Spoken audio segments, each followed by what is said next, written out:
আসসালামু আলাইকুম। Chemist hub অ্যানিউ চ্যানেলে সবাইকে স্বাগতম। আপনারা দেখছেন অনার্স দ্বিতীয় বর্ষের জৈব রসায়ন ১ পেইড ব্যাচের ক্লাস। আজকে আমাদের আলোচ্য বিষয় হচ্ছে অধ্যায় ১-এর ক বিভাগ এর টিকা সাজেশন এবং সমাধান।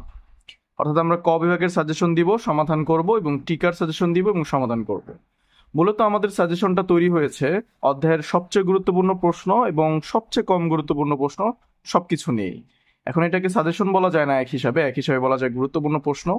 তবে আমরা যেটা করি সেটা হচ্ছে আপনার যে বিষয়গুলো শিখে তৃতীয় বর্ষে ওঠা উচিত এবং যে বিষয়গুলো শিখলে আপনার হচ্ছে ফাইনাল পরীক্ষায় কোনো রিস্ক থাকবে না, কমন নিয়ে কোনো একটা প্রবলেম থাকবে না। অনেক সময় দেখা গেছে যে আমরা যদি শর্ট প্রশ্ন পড়াই, অর্থাৎ অল্প প্রশ্ন আপনাদের সমাধান করায় দিই, তাহলে কিন্তু আমাদের কোর্সটা দ্রুত শেষ হয়ে যাবে।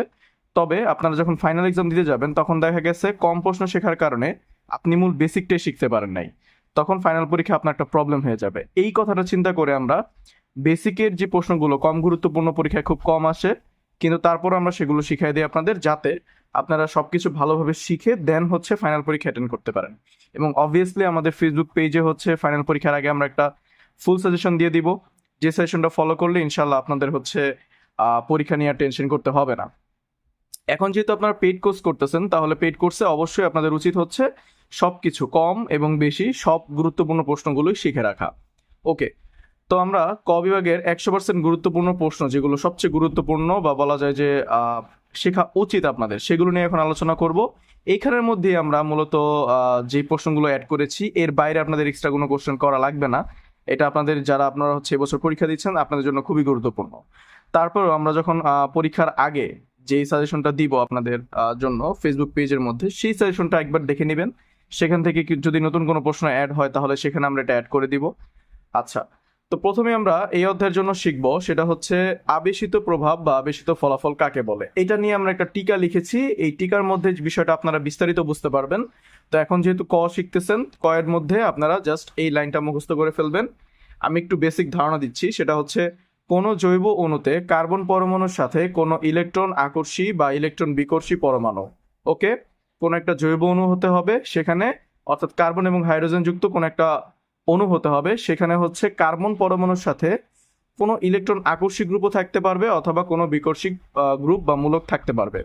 তো কোনো জৈব অণুতে কার্বন পরমাণুর সাথে কোনো ইলেকট্রন আকর্ষী বা ইলেকট্রন বিকর্ষী পরমাণু বা মূলকের সমযোজী বন্ধনে যুক্ত হলে তাদের মধ্যে তড়িৎ ঋণাত্মকতার পার্থক্যের জন্য ইলেকট্রনের স্থানচ্যুতির যে স্থায়ী ফলাফলের সৃষ্টি হয় তাকে আবেশিত ফলাফল বা আই ফলাফল বলে। ওকে, ব্যাপারটা আমি একটু এক্সপ্লেন করি। এটা আমি বললামই আপনাদের যে আমি একটু পরে যখন টিকা আলোচনা করব তখন এই প্রশ্নটির সমাধান আপনাদের শিখাই দিব ভালোভাবে। তবে আমি একটু আলোচনা করলে যে কোনো একটা জৈব অণু আপনারা যদি কল্পনা করেন, সেটা কার্বন হাইড্রোজেন যুক্ত যে কোনো একটা জৈব অণু, সেখানে একটা হাইড্রোজেনকে আপনি অপসারিত করে আপনি এমন একটা হচ্ছে মূলক এনে দিলেন, যে মূলকগুলো ইলেকট্রন আকর্ষী হতে পারে অথবা ইলেকট্রন বিকর্ষী হতে পারে। সো যখন এই কার্বন আর হাইড্রোজেনের মূলকগুলো ইলেকট্রন আকর্ষী, যদি মূলকটা হচ্ছে ইলেকট্রন আকর্ষী হয় তাহলে কি হবে, কার্বন থেকে ইলেকট্রনগুলো ওই মূলকের দিকে চলে যাবে। তখন একটা প্রভাব হবে, অর্থাৎ ইলেকট্রনের স্থানান্তর ঘটলো, ইলেকট্রনের যেই স্থানে ছিল সেই স্থান থেকে অন্য একটি স্থানে হচ্ছে আপনার স্থানান্তরিত হলো, তখন কিন্তু ইলেকট্রনের একটি স্থানচ্যুতি ঘটলো। এটা যদি ঘটে তখন হচ্ছে একটা আবেশিত প্রভাব হতে পারে। আবার ওই অন্য কোনো মৌল থেকে কার্বনের দিকে যদি ইলেকট্রনগুলো পাস হয়, অর্থাৎ কার্বন যদি ইলেকট্রনগুলো নিজের দিকে টেনে নেয়, তাহলেও কিন্তু ওই মৌল থেকে ইলেকট্রনের স্থানচ্যুতি হলো, তখনও সেটাকে আমরা বলতেছি আবেশিত প্রভাব। ওকে, আচ্ছা, মেসোমারিক প্রভাবটা কাকে বলে এটা নিয়ে আমরা টিকা লিখেছি। এটা ক বিভাগ এবং টিকার জন্য খুবই গুরুত্বপূর্ণ। টিকার মধ্যে তো আমরা বিস্তারিত অনেক কিছু আলোচনা করেছি, কিন্তু ক বিভাগের জন্য আপনারা জাস্ট ক এর জন্য এইভাবে অ্যান্সারটা করবেন। দেখেন, সেটা হচ্ছে যে প্রভাবের কারণে একটি কনজুগেট সিস্টেমে পাই অরবিটালের মাধ্যমে ইলেকট্রনের পুনর্বিন্যাস ঘটিয়ে এবং তার ফলে সিস্টেমে স্থায়ী পোলারিটির সৃষ্টি হয় তাকে মেসোমারিক প্রভাব বলে। একটু ভালোভাবে বুঝবেন, মেসোমারিক প্রভাব হচ্ছে এমন একটা প্রভাব যার কারণে একটি কনজুগেট সিস্টেমে পাই অরবিটালের মাধ্যমে ইলেকট্রনের পুনর্বিন্যাস ঘটে। অর্থাৎ যে কোনো একটা কনজুগেট সিস্টেম আপনি কখন বলতেছেন, আমরা ফার্স্ট ইয়ার যখন কোর্স করাইছিলাম তখন কনজুগেটেড ডাইন, ঠিক আছে, কনজুগেটেড এই ব্যাপারগুলো আমরা একটু বুঝাই দিছিলাম ভালোভাবে। এখন যারা ফার্স্ট ইয়ারে কোর্স করেননি আমরা মূলত ফার্স্ট ইয়ারের কোর্সে সবকিছু বিস্তারিত আলোচনা করে দিছি এবং বলেছিলাম যে আমাদের ফার্স্ট ইয়ারের কোর্সটা করলে আপনি সেকেন্ড ইয়ারের জন্য সেখান থেকে প্রায় 40 থেকে 45% হচ্ছে কমন পাবেন। অর্থাৎ এই পড়াগুলোর মধ্যেই বেসিকটা যদি আপনার জানা হয়ে যায় সেকেন্ড ইয়ার আপনাদের প্রবলেম হবে না। তো যারা সেকেন্ড ইয়ারে নতুন কোর্স করতেছেন তাদের জন্য আমি একটু জানাই রাখতেছি যে কনজুগেট সিস্টেমগুলো মূলত ডাইনের মধ্যে হয়। যে কোনো ডাইন আমরা আবার কাকে বলতেছি, যে কোনো একটা যৌগে যদি একাধিক দ্বিবন্ধন থাকে তাকে আমরা ডাইন বলতেছি। ওকে, আমরা একটু পরে দেখবো ব্যাপারগুলা। তো যে কোনো একটা যৌগ, ধরেন কার্বন দ্বিবন্ধন কার্বন দ্বিবন্ধন কার্বন কার্বন দ্বিবন্ধন কার্বন সিঙ্গেল বন্ড, আবার কার্বন দ্বিবন্ধন কার্বন সিঙ্গেল বন্ড, এরকম যখন একটা যৌগ আমরা দেখব সেই যৌগটাকে বলতেছি ডাইন, এবং এই সিস্টেমটাকে আমরা বলতেছি কনজুগেটেড সিস্টেম। এবং সেখানে যেহেতু দ্বিবন্ধন আছে তাহলে অবশ্যই 100% পাই অরবিটাল আছে। সেই পাই অরবিটালের মাধ্যমে ইলেকট্রনের পুনর্বিন্যাস ঘটানো যায়, অর্থাৎ আপনি পাই অরবিটালগুলোকে ট্রান্সফার করে, ধরেন এই পাশে ছিল দ্বিবন্ধনটা, সেটাকে ট্রান্সফার করে এখানে পাঠিয়ে দিয়েছেন, অর্থাৎ তার অরবিটালটাকে চেঞ্জ করে ফেলছেন। এই অরবিটাল চেঞ্জ হলে কি হবে, ইলেকট্রনের পুনর্বিন্যাস ঘটবে না?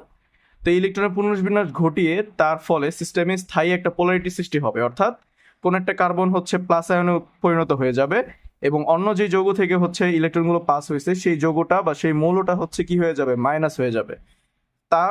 তাকে হচ্ছে মেসোমারিক প্রভাবটা বলতেছে। এতে পাই ইলেকট্রন সমূহ সঞ্চালিত হয়ে একাধিক অনুরণিত কাঠামো উৎপন্ন করে। আমরা বিস্তারিত দেখবো একটু পরে। তারপর হচ্ছে অনুরণন কি। হ্যাঁ, অনুরণন জিনিসটাও আপনাদের জন্য অনেক গুরুত্বপূর্ণ। অণুতে পরমাণু সমূহের অবস্থানের কোনো পরিবর্তন না ঘটিয়ে এই অণুতে যেগুলো পরমাণু আছে সেই পরমাণুগুলোর অবস্থান আপনি কোনো রকম চেঞ্জ করবেন না, না ঘটিয়ে শুধু ইলেকট্রন বিন্যাসের ভিন্নতা দ্বারা একাধিক কাঠামো রচনা বিষয়কেই অনুরণন বলতেছে। অর্থাৎ ইলেকট্রন বিন্যাসটা ভিন্নভাবে আপনি হচ্ছে সাজিয়ে আপনি একাধিক যে কাঠামো রচনা করতেছেন তাকে আমরা বলতেছি অনুরণন। ওকে, চলে যাচ্ছি পরের প্রশ্ন। আচ্ছা, পরের প্রশ্নটি হচ্ছে অনুবন্ধী ক্ষারক কি, এবং অনুবন্ধী ক্ষারক নিয়ে আলোচনা করব। এরপর আছে হচ্ছে অনুবন্ধী অ্যাসিড কি। ওকে, তো অনুবন্ধী ক্ষারকটা নিয়ে আগে আলোচনা করছি। সেটা হচ্ছে কোনো অম্ল থেকে একটি প্রোটন অপসারণের ফলে যে ক্ষারকের সৃষ্টি হয় তাকে সে অম্লের অনুবন্ধী ক্ষারক বলে। খুব সিম্পল একটা সংজ্ঞা। কোন একটা অম্ল, হ্যাঁ, যে কোনো একটা অম্ল আমরা নিচ্ছি, সে অম্ল থেকে একটি প্রোটন অপসারণের ফলে একটি প্রোটন যদি আমরা অপসারণ করে ফেলি তাহলে যেই হচ্ছে ক্ষারকের সৃষ্টি হচ্ছে তাকে আমরা বলতেছি সে অম্লের অনুবন্ধী ক্ষারক। আশা করি আপনারা সকলে বুঝতে পেরেছেন। এরপর দেখেন অনুবন্ধী অ্যাসিড। অনুবন্ধী অ্যাসিড ব্যাপারটা কি, এটা হবে এটার ঠিক উল্টো, অর্থাৎ কোনো ক্ষারকের সাথে। এবার যদি আমরা অনুবন্ধী অ্যাসিড নিয়ে দেখি তাহলে অনুবন্ধী অ্যাসিডটা হবে কি, সেই ক্ষারকের ঠিক উল্টো, অর্থাৎ কোনো ক্ষারকের সাথে একটি প্রোটন সংযোগের ফলে। আমরা যখন ক্ষারক তৈরি করছিলাম তখন প্রোটন ত্যাগ করছিলাম, এবং এখানে আমরা যখন অ্যাসিড তৈরি করব সেই অনুবন্ধী অ্যাসিড তৈরি করার সময় এই যে অনুবন্ধী যে অ্যাসিডটা তৈরি হচ্ছে, এই অনুবন্ধী অ্যাসিড তৈরির সময় আমরা কি করতেছি, ক্ষারকের সাথে একটি প্রোটন সংযোগ করতেছি। এই যে একটা ক্ষারক, এটার সাথে আমরা এখান থেকে একটা প্রোটন সংযোগ করব। তো এই প্রোটনটা সংযোগের ফলে কি তৈরি হবে, অনুবন্ধী অ্যাসিড তৈরি হবে। এই যে আপনারা দেখতেই পাচ্ছেন অ্যাসিড, এই যে ক্ষারক, এখানে হচ্ছে অ্যাসিডটা থেকে অনুবন্ধী মানে একটা প্রোটন হচ্ছে যুক্ত হচ্ছে এবং অনুবন্ধী অ্যাসিড তৈরি করতেছে।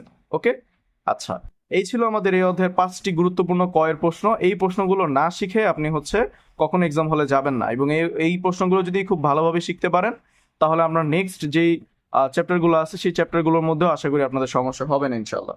ওকে, এবার আমরা চলে যাবো আমাদের টিকা সাজেশন এবং সমাধানে। আচ্ছা, তো আমরা আমাদের প্রথম অধ্যায়ের জন্য কিছু টিকা রেখেছি এবং সাজেশন রেখেছি এবং এটা সমাধান করেছি। মূলত এই অধ্যায়ের জন্য আমরা 2টা টিকা শিখবো, সেটা হচ্ছে আবেশিত ফলাফল এবং মেসোমারিক প্রভাব।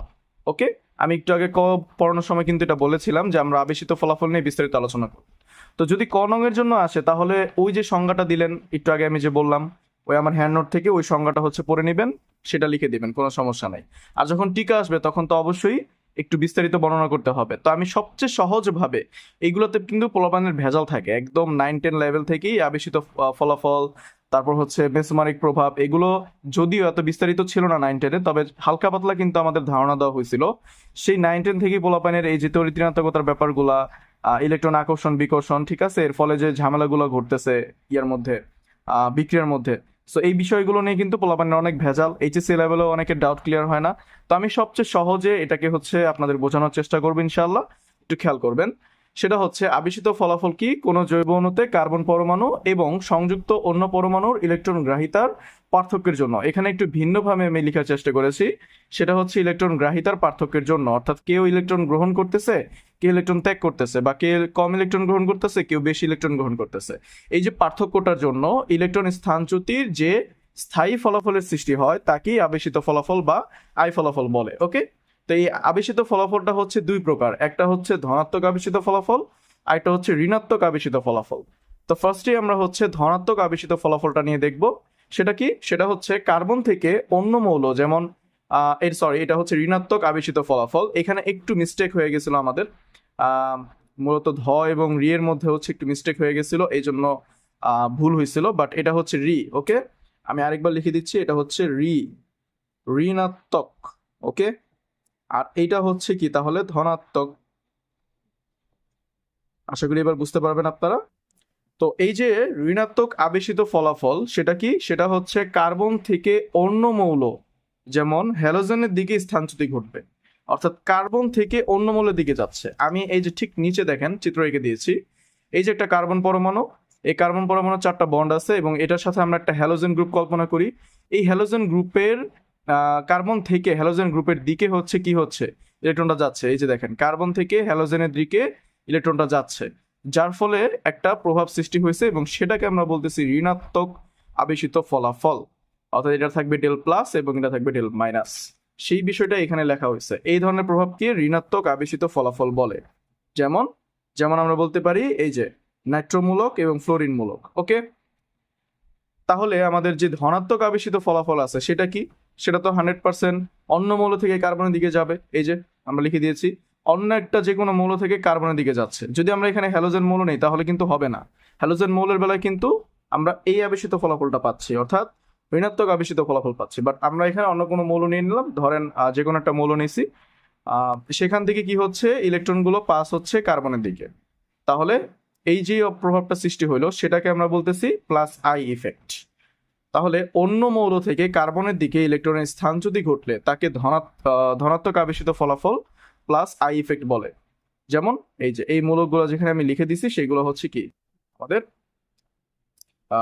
ধনাত্মক আবেশিত ফলাফল, বা আমি যদি শর্টকাটে বলি মিথাইল মূলকগুলা, অ্যালকাইল মূলকগুলা।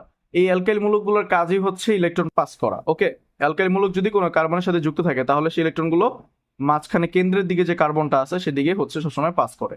এই যে দেখতেই পাচ্ছেন আপনারা। তো যার মধ্যে 3টা অ্যালকাইল মূলক আছে সে কি সবচেয়ে বেশি পরিমাণ ইলেকট্রন পাস করছে, যার মধ্যে 2টা অ্যালকাইল মূলক আছে সে হচ্ছে মিডিয়াম বা এটার চাইতে কম ইলেকট্রন পাস করছে, এবং যার কাছে হচ্ছে একটা মাত্র অ্যালকাইল মূলক আছে সে কি করতেছে, আরো সবচেয়ে কম কার্বনের দিকে ইলেকট্রনগুলো পাস করতেছে।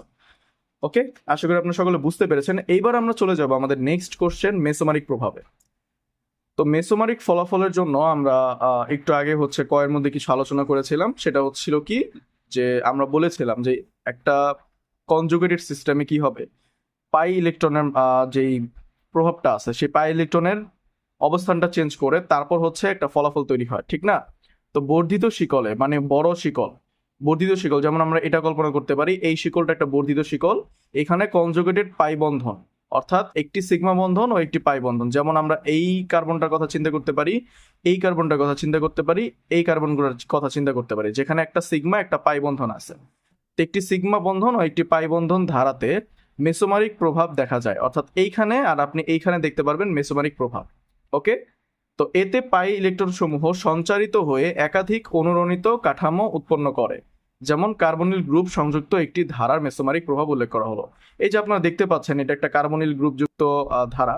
এইখানে হচ্ছে কি হচ্ছে, মেসোমারিক প্রভাবটা ঘটতেছে কিভাবে? আমি বলছিলাম যে যেখানে দ্বিবন্ধন আছে সেখানে পাই ইলেকট্রনগুলো বা পাই বন্ধনটা হচ্ছে কি চেঞ্জ হয়ে আরেকটা মৌলে চলে যাবে, এবং এখানে যে পাই ইলেকট্রনটা সরে গেল বা পাই বন্ধনটা ভেঙে গেল, যার কারণে কি হচ্ছে, এখানে একটা আয়ন তৈরি হচ্ছে। তো ঠিক এই কার্বনটার মধ্যে যখন পাই ইলেকট্রনটা চলে যাচ্ছে তখন কিন্তু এখানে একটা প্লাস আয়ন তৈরি হয়েছে। ওকে, আপনারা যদি একটু দেখেন এখান থেকে এটা, এই যে প্লাস আয়ন তৈরি হয়েছে, আবার এই পাই বন্ধনটা ভেঙে গিয়ে এখানে যুক্ত হয়েছে, আবার এইখানে যে পাই বন্ধনটা ছিল সেটা ভেঙে গিয়ে এখানে যুক্ত হয়েছে, যার ফলে এই পাই বন্ধনটা ভেঙে যে এখানে একটা মাইনাস আয়ন তৈরি করবে।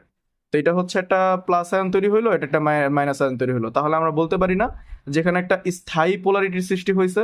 তো আমরা ওই যে কনঙ্গে যে পড়ছিলাম যে একটা স্থায়ী পোলারিটির সৃষ্টি হবে, সেটা কিন্তু ঘটে গেল। ওকে, তাহলে আমরা বলতে পারি এটা হচ্ছে একটা মেসোমারিক ফলাফলের উদাহরণ। এবার আমরা দেখব কখন হচ্ছে প্লাস মেসোমারিক ফলাফলটা হবে এবং কখন হচ্ছে মাইনাস মেসোমারিক ফলাফলটা হবে, এবং কোন কোন মৌলের মধ্যে মূলত এগুলো দেখা যায় সেটা নিয়ে একটু আলোচনা করতেছি। সেটা হচ্ছে আপনারা দেখেন মেসোমারিক প্রভাব প্লাস এম বা মাইনাস এম দ্বারা প্রকাশ করা হয়। কোনো পরমাণু বা গ্রুপে প্লাস এন প্রভাব বলা হয় যখন ইলেকট্রন স্থানচ্যুতির দিক উক্ত পরমাণু বা গ্রুপ থেকে দূরে থাকে। ওকে, তখন সেটাকে আমরা প্লাস বলতেছি। এটা নিয়ে আমরা একটু ব্যাখ্যা করতেছি। দেখেন যে মুক্তজোড় ইলেকট্রন বিশিষ্ট কোনো গ্রুপ যদি অসম্পৃক্ত ধারায় সংযুক্ত থাকে, অসম্পৃক্ত ধারা কোনগুলো? অসম্পৃক্ত ধারা হচ্ছে অ্যালকিন বা অ্যালকাইন যেটাকে বলে। ওকে, সেটাকে আমরা বলতেছি অসম্পৃক্ত ধারা। তো মুক্তজোড় ইলেকট্রন বিশিষ্ট কোনো গ্রুপ, যেমন আমরা বলতে পারি এই যে এই গ্রুপটা NH2 এর এই গ্রুপটা কিন্তু মূলত মুক্তজোড় ইলেকট্রন বিশিষ্ট গ্রুপ। এখানে নাইট্রোজেনের মধ্যে মুক্তজোড় ইলেকট্রন আছে। তাহলে আমরা প্লাস এম এর প্রভাবটা দেখতে পাবো কিভাবে? দেখেন এই যে মুক্তজোড় ইলেকট্রনগুলো এই নাইট্রোজেন থেকে হচ্ছে এই বন্ধনের দিকে এই কার্বনের সাথে বন্ড গঠন করতেছে, ফলে এখানে একটা পাই বন্ধনের সৃষ্টি হয়েছে এবং আয়ন হচ্ছে এখানে তৈরি হয়েছে। এবং সেই একইভাবে এখানে যেহেতু পাই বন্ধন তৈরি হয়ে গেছে, এই জন্য এইখানে যে পাই বন্ধনটা ছিল সেটা ভেঙে গিয়ে এখানে যুক্ত হয়েছে এবং এখানে যুক্ত হয়ে সে কি করলো? এখানে যুক্ত হয়ে এখানে যুক্ত হইলো এবং এখানে পাই বন্ধনটা এখানে গেল এবং এখানে পাই বন্ধনটা এখানে চলে গেল। ফলে এই কার্বনে মানে দুই প্রান্তে একটা হচ্ছে মাইনাস আয়ন তৈরি হয়েছে। এখানে যেহেতু ইলেকট্রনটা ত্যাগ হয়েছে তাহলে এখানে প্লাস আয়ন তৈরি হয়েছে এবং এখানে মাইনাস আয়ন তৈরি হয়েছে। এই ব্যাপারগুলোই হচ্ছে এখানে মূলত এক্সপ্লেন করা হয়েছে যে আসলে এটা হচ্ছে প্লাস এম বা প্লাস মেসোমারিক প্রভাবের ফলে এই জিনিসটা ঘটছে। এবার আমরা দেখব কখন হচ্ছে মাইনাসটা ঘটবে। তো প্লাসের জন্য কিন্তু আমরা দেখে ফেললাম যে মুক্তজোড় ইলেকট্রন বিশিষ্ট গ্রুপ থাকতে হবে এবং অসম্পৃক্ত ধারা থাকতে হবে। ওকে, এবার আমরা দেখব মাইনাসেরটা কখন ঘটবে। তো এখানে মূলত এক বা একাধিক মুক্তজোড় ইলেকট্রন বিশিষ্ট মূলকগুলো নিয়ে একটু বিস্তারিত আলোচনা করা হয়েছে। কোন কোন মূলকগুলোর সাথে মূলত এই যে আমরা দেখতে পাচ্ছি OH, তারপর OR, NH2, Cl, Sr, এই যে গ্রুপগুলা, এই গ্রুপগুলা যদি কোনো একটা অসম্পৃক্ত যৌগ, যেমন আমি একটু আগে যে কার্বনটা দেখাইলাম, এরকম কোনো একটা গ্রুপ যৌগের মধ্যে যদি যুক্ত থাকে এই গ্রুপগুলো, তাহলে কিন্তু কেবল প্লাস আয়ন প্রভাবটা দেখা যাবে। এখন আমরা দেখব মাইনাসটা কখন ঘটবে। মাইনাসটা যখন কার্বনিলে থাকবে তখন। এই যে কার্বনিল মূলক, নাইট্রো মূলক, ঠিক আছে, সায়ানাইড মূলক, এই যে এই মূলকগুলো অ্যালডিহাইড মূলক, তখন মূলত আপনাদের যেই বলা যায় যে মাইনাস প্রভাবটা আছে সেটা যুক্ত হয়। তো যখন হচ্ছে আপনি মেসোমারিক ফলাফলের যেই প্লাস প্রভাবটা আছে কখন দেখবেন? যখন দেখবেন এই গ্রুপগুলো যুক্ত আছে যৌগে। আর যখন দেখবেন এই গ্রুপগুলো যুক্ত আছে তখন আপনি বুঝে নেবেন যে এখানে মাইনাস প্রভাবটা দেখা যায়। তো এই ছিল আজকের ক্লাস এবং আশা করি আপনাদের সকলের বোধগম্য হয়েছে। এবং এই অধ্যায় শেষ করে আমরা দ্বিতীয় অধ্যায়ে চলে যাব। তো প্রথম অধ্যায় করার পর যদি কারো কোনো সমস্যা থাকে তাহলে অবশ্যই আমাদের জানাবেন, আমরা লাইভ ক্লাসের ব্যবস্থা করবো ইনশাল্লাহ। এবং যদি এমন কোনো প্রশ্ন থাকে যেটা হচ্ছে সবার সামনে বলতে আপনি হচ্ছে লজ্জাবোধ করতেছেন যে খুবই সহজ টপিক, সবার সামনে বলবো সবাই হাসাহাসি করবে, তাহলে অবশ্যই এটা হচ্ছে আপনি পার্সোনালি অ্যাডমিনের ইনবক্সে জানাতে পারেন। কোনো সমস্যা নেই, আমরা ইনশাল্লাহ এটা সলভ করার চেষ্টা করবো। তো আসসালামু আলাইকুম, সবাই ভালো থাকবেন।